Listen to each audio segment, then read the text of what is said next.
What's up YouTube? Today I am doing a short review on the Canon 50mm f1.8 II.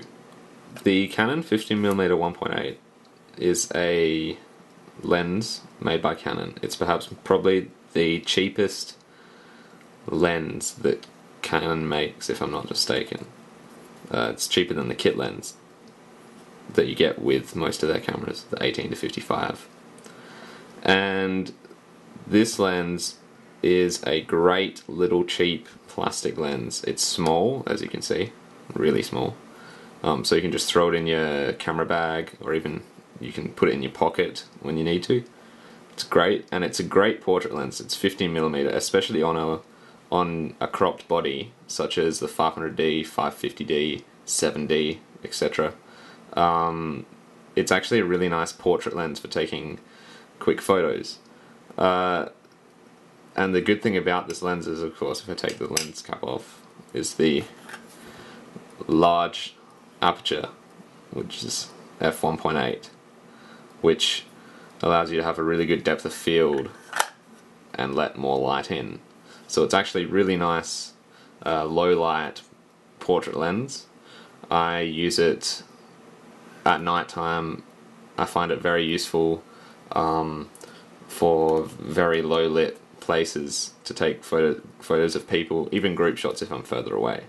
It has a semi-decent focusing ring on the front, and I do a lot of video work, most of it using this, unless I need a wide angle of view, in which case I use the lens that I'm filming this with. And it's alright for video. If you have a tripod, it's an excellent thing for video, but I wouldn't recommend really doing that much handheld shots with this lens, because it doesn't have image stabilization, so you actually get a lot of rolling shutter with a SLR for video. Alright, so here's a test of the rolling shutter with this lens. Because it's not image stabilized, you notice it a lot more. So see how the door is straight at the moment.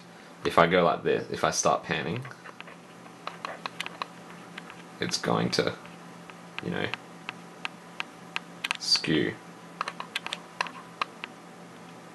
Now, I do a lot of handheld shots with this lens, but the reason I do it is because I use a plugin called Rolling Shutter from the Foundry for After Effects, which can actually correct most of that distortion, so it's not that much of a problem for me.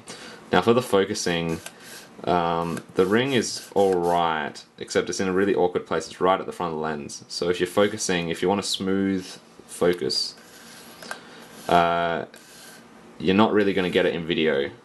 I mean, mine's worn, so it's smooth, but I do remember when I first got it, it caught a lot, and so you get like an uneven, smooth focus in video. The focus ring is better than on the kit lens. The kit lens focus ring is terrible.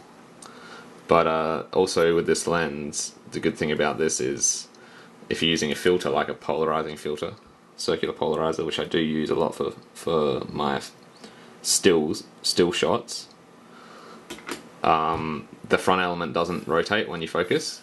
So if you're using a circular polarizer, if you use filters, then you'll know that's a very useful feature, because then you don't have to adjust the polarizer each shot when you focus.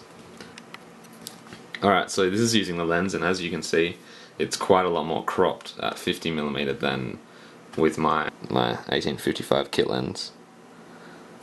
And that's mainly because this is a prime lens and it's fixed at 50mm, but also this is a crop body that I'm filming on. So if you have like a 5D Mark II or a 1DS Mark III, they're full frame and it will be a bit more zoomed out, a bigger field of view. So as you saw then, the actual focusing, this is at f1.8, as you can see the Google letter is in focus, and you get quite nice depth of field with it, as you can see. There's my hand in focus, and I'm a bit used to this lens, so I can focus pretty well in video, but it still catches a bit and it's audible.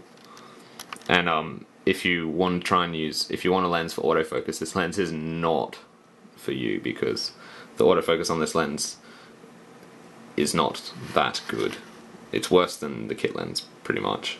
It struggles a bit, and especially in video you don't want to use autofocus at all with a DSLR in video mode. Alright, so this wraps up my review of my 50mm 1.8 2 lens from Canon, and it's a great lens to have if you're on the go a lot. It's light, it's easy to use, it's a good portrait lens, good depth of field, etc. It's only around 100 Australian dollars, which is a great price for a good piece of glass. And sometime during the next month I should have a review up on hopefully the new lens I'm getting, the Canon 17-40 f4 L series lens. So I'll see you guys next time, and have a good week.